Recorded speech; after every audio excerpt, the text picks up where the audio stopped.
दोस्तों नमस्कार।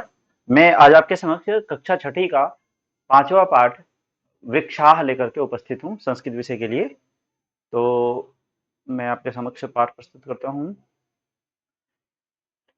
यह है हमारा पाठ वृक्षाह। ये कुछ श्लोक इसमें दिए गए हैं, गाने योग्य हैं और हमारी कक्षा छठी के अनुकूल भी हैं। तो इनको स्वरबद्ध गाने का हम लोग प्रयास करेंगे।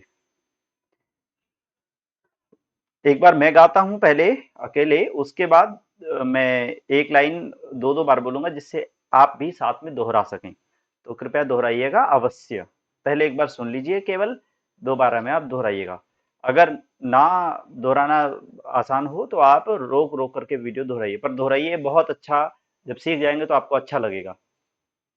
और फिर इसके बाद इसे थोड़ा और कठिन अगले नेक्स्ट लेवल का भी आपको गाने के लिए सरल होगा, गा सकेंगे। तो अगर पहले लेवल का आप कुछ प्रैक्टिस ही नहीं करेंगे तो नेक्स्ट लेवल का आप नहीं कर पाएंगे। इसलिए प्लीज इसको जरूर गाने का प्रयास करिएगा और ईमानदारी से जैसा मैं कह रहा हूँ वैसा करिए।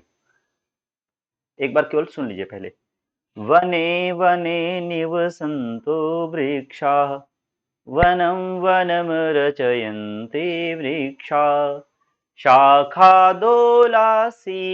विहगा तैः किमपि कूजन्ति वृक्षा तैः किमपि कूजन्ति वृक्षा पिबन्ति पवनं जलं सन्ततं साधुजना इव सर्वे वृक्षा स्पृशन्ति पादैः पातालं च नभः शिरस्सु वहन्ति वृक्षा पयोदर्पणे स्वाप्रतिबिम्बम् कौतुकेन पश्यन्ति वृक्षा प्रसार्य स्वच्छाया संस्तरणम् कुर्वन्ति सत्कारं वृक्षा वने वने निवसन्तो वृक्षा वनं वनं रचयन्ति वृक्षा। तो बच्चों, जैसा आप सबने देखा, एक बार मैंने इसको पढ़ा स्वयं से। अब मैं आशा करता हूं, आप सबको भी कहता हूं कि आप सब पीछे दोहराइएगा।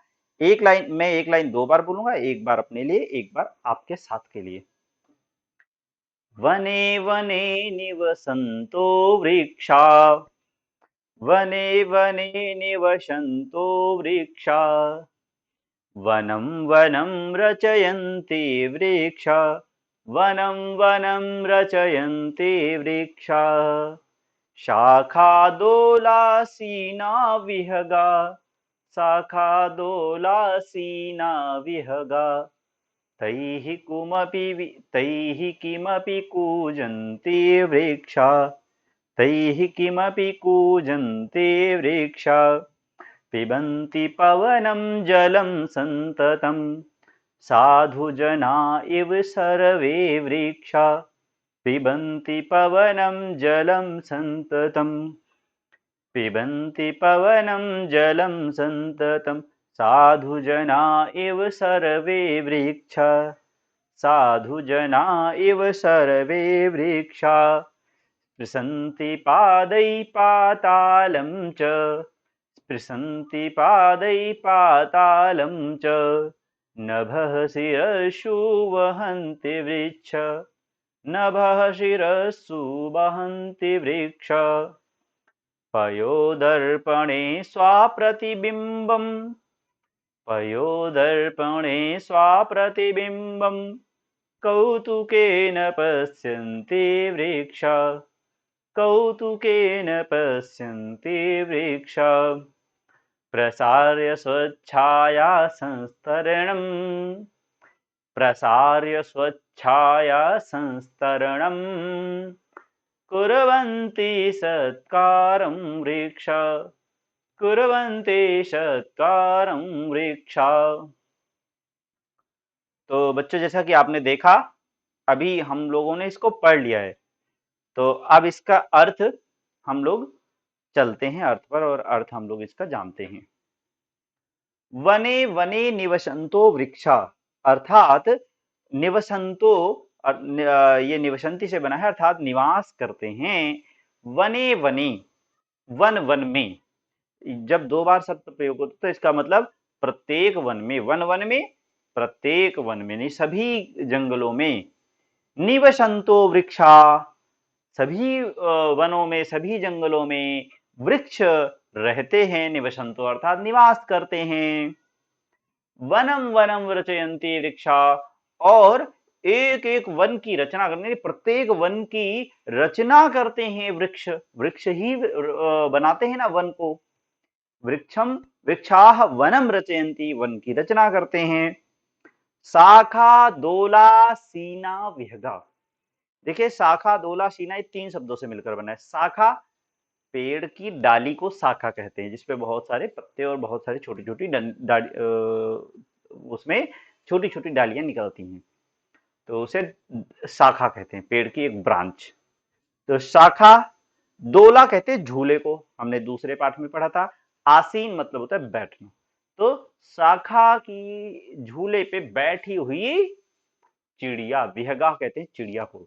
तो जो उसके ऊपर पेड़ की शाखा के झूलों पर डालियां हैं वो झूलती रहती हैं। और बच्चे भी कई बार डालियों पर बैठ करके झूलना पसंद करते हैं। डालियां जो हिलती हुई हैं उन पे बैठ करके हिलते हैं, तो हिलाते हैं तो डाली झूल बहुत अच्छा हिलती है, झूले की तरह एक हमें आनंद देती है। तो चिड़िया भी उस पर झूलती हैं। तो शाखा दोला आसीना विहगा, यानी शाखाओं के झूले पर बैठी हुई चिड़ियाएं हैं।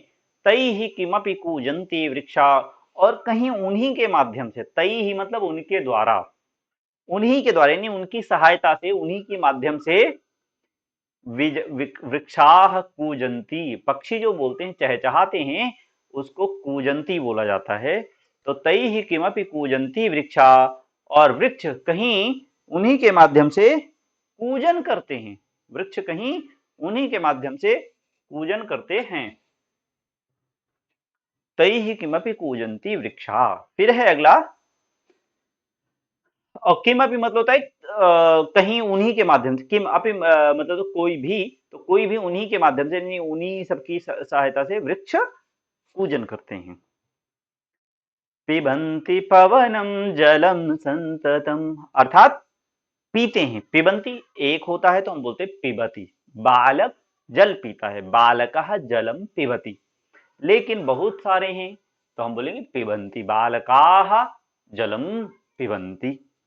ठीक है, तो अब यहां पर क्या है, पिबंती पवनम, पवन को पीते हैं, जलम और जल को पीते हैं, और संततम, संततम अर्थात लगातार, निरंतर, संततम यानी लगातार जल और हवा को पीते रहते हैं। कौन, वृक्ष पीते हैं। और किसके तरह, साधु जना इव सर्वे वृक्षा, साधु मतलब सज्जनों की तरह या साधु पुरुषों की तरह, संन्यास लिए हुए पुरुषों की तरह, साधु जना, साधु जन की तरह, इव मतलब होता है उसके जैसा या उसकी तरह, सर्वे वृक्षा सभी वृक्ष साधुओं की तरह अन्न और जल, सॉरी जल और हवा पी करके, सुना है ना कई सारे तपस्वी ऐसे होते हैं जो केवल हवा और जल पी करके ही जीवित रहते हैं, तो उसी तरह वृक्ष भी केवल जल और हवा पी करके साधुओं की तरह रहते हैं, साधुओं की तरह जीवित रहते हैं। फिर आगे, स्पृशन्ति पादैहि, बच्चों पाद कहते हैं पैर को, और पादैहि मतलब हो गया तृतीय विभक्ति, पैरों के द्वारा, पैरों से। स्पृशन्ति, स्पर्श करना होता है छूना, तो छूने को स्पर्श करना कहते हैं। स्पृशन्ति पादैहि, पैर से छूते हैं, किसको छूते हैं, पातालम, पाताल को। ऐसा पुराण मानता है ना कि ऊपर स्वर्गलोक है, नीचे और जहां हम रह रहे हैं ये धरती लोक है, इसके नीचे पाताल लोक है। तो पाताल लोक को अपने पैरों से छूते हैं। नभः शिरस्सु वहन्ति वृक्षा, और आसमान को अपने सिर पर वहन करते हैं, ढोते हैं। अगर ये वृक्ष नहीं होंगे तो आसमान नीचे गिर जाएगा।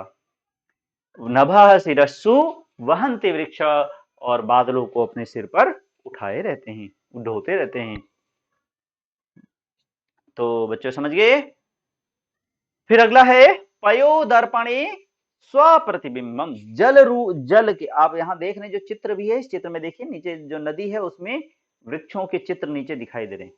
आप किसी भी नदी के किनारे खड़े होंगे, अगर नदी शांत होगी, जल बह नहीं रहा होगा उसमें, तो ऊपर जो वृक्ष है वो नीचे पानी में भी उसकी परछाई पूरी तरह से दिखती है। तो इसी तरह से पयोदर्पण यानी जल के दर्पण में, पय कहते हैं जल को, और दर्पण मतलब होता है शीशा जिसमें हम अपना मुखड़ा देखते हैं। तो पयोदर्पणे जल के दर्पण में स्वप्रतिबिंब अपनी परछाई, प्रतिबिंब कहते हैं अपनी दिखने वाली परछाई को, जो शीशे में हमें दिखता है उसको प्रतिबिंब कहते हैं। तो स्वप्रतिबिंबम अपना प्रतिबिंब पयोदर्पणे शीशे पानी के दर्पण में कौतुकेन पश्यन्ति बहुत आश्चर्य से वृक्ष देखते हैं। कौतुकेन पश्यन्ति वृक्ष बहुत ही आश्चर्य से वृक्ष देखते हैं। आशा करता हूँ सब कौतुक मतलब हो गया आश्चर्य, हैरानी के साथ देखते हैं, जिज्ञासा से देखते हैं कि कैसा दिख रहा हूं मैं, इसको बोलते हैं कौतुक।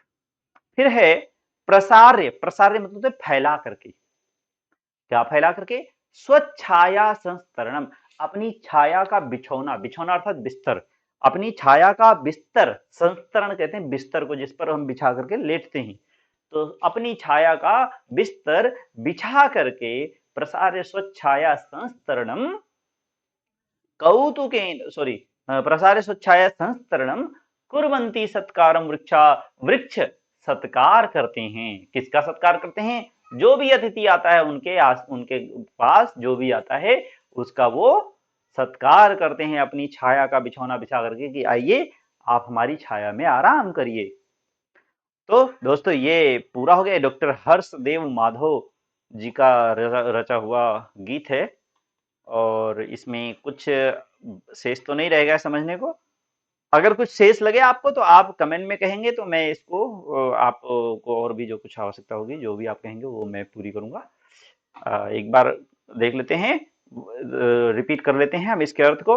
वने वने निवसंतो वृक्षानि, हर वन में, एक एक वन में वृक्ष निवास करते हैं। वनम वनम रचयन्ति वृक्षा, और हर एक वन को वृक्ष ही रचना करते हैं, वनों की, हर वन की वृक्ष ही रचना करते हैं। शाखा दोला सीना विहगा, और शाखाओं के ऊपर पक्षियां बैठी रहती हैं। उन्हीं के द्वारा कहीं वृक्ष कूजन करते हैं, यानी वृक्ष उन्हीं के द्वारा चहचहाते हैं। पिबंती पवनम जलम संततम, ये हमेशा जल और वायु को पीते रहते हैं लगातार। साधु जना इव सर्वे वृक्षा, सभी वृक्ष साधुओं की तरह जल और पवन को पीते रहते हैं लगातार। स्पृशन्ति पादई पातालम चा, अपने पैरों से पाताल को छूते हैं। और नभः शिरस्सु वहन्ति वृक्षा, आसमान को अपने सिर पर ढोते हैं, वहन करते हैं। जल के दर्पण में पयो दर्पणे स्वाप्रतिबिंबम, अपनी परछाई कौतुकेन पश्यन्ति वृक्षा, बहुत कौतूहल के साथ या आश्चर्य के साथ जल में अपनी परछाई को देखते हैं, जल के दर्पण में अपनी परछाई को देखते हैं। प्रसार्य स्वच्छाया संस्तरणम, अपनी छाया का बिस्तर फैला करके, स्व मतलब अपना, छाया मतलब जानते हैं आप छाया, और संस्तरण मतलब बिस्तर, अपनी छाया का बिस्तर फैला करके सत्कार करते हैं वृक्ष। इसलिए वृक्ष बहुत ही प्रशंसनीय है, साधु पुरुषों की तरह होते हैं, दानी होते हैं, महान होते हैं, दूसरों के कल्याणार्थ अपना जीवन लगाते हैं। इसलिए वृक्ष बहुत ही भगवान की हुई बहुत ही उत्तम कृति है। ठीक है बच्चों, नमस्कार, धन्यवाद। इसको गाने का अवश्य प्रयास करिए, अगर हम गा नहीं सकते तो फिर कोई अर्थ नहीं है इस पाठ को पढ़ने का। गाना बहुत जरूरी है, गाना सकना, क्योंकि इसके बाद फिर और कठिन श्लोकों वाले यदि पाठ आएंगे तो हम उनको भी पढ़ सकेंगे। यदि अभी इसी को नहीं पढ़ेंगे तो आगे कैसे पढ़ सकेंगे। धन्यवाद।